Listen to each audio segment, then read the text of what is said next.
Coming up on the Q30 newscast, voting issues surfaced after yesterday's election.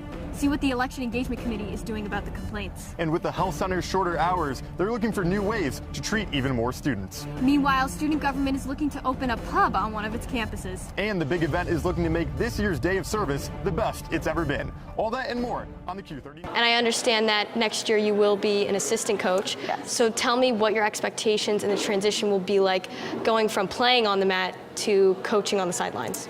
Thanksgiving break was a cold one. Nice time off from school and work, but it wasn't a break from sports. In fact, Quinnipiac sports were on fire, and like always, Q30 has you covered, so stick around for Bobcat Breakdown. But unfortunately, ice time for the women's hockey team is over. The Bobcats are going into Thursday night with a 10-20 regular season record, nearly identical to last year's team. So Kyle, even if Quinnipiac were to lose this weekend, was this season successful? Absolutely, Katie. There's a new way to get gelato on campus. Gelato Q is a new, small company at Quinnipiac that will deliver fresh, homemade gelato right to your dorm. That's amazing, a lot of passion behind this. Where do you guys make it?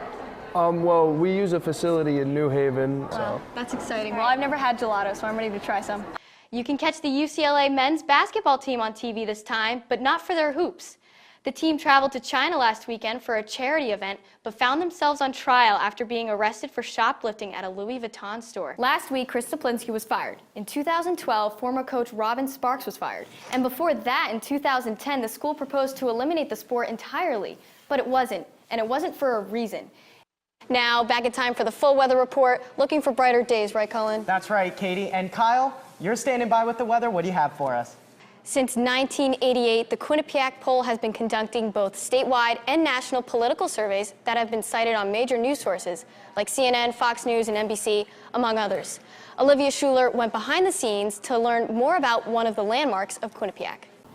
Here today at the Burt Conn Court, the Quinnipiac women's volleyball team played Manhattan and swept them 3-0. Alongside me, Mike Dalton, I'm Katie O'Keefe. Welcome into the Rebound. Exactly, That's right. And hopefully they can come out with more wins than losses. That's right. So competition clearly only makes this team better. For Mike Dalton, I'm Katie O'Keefe. Thanks for listening.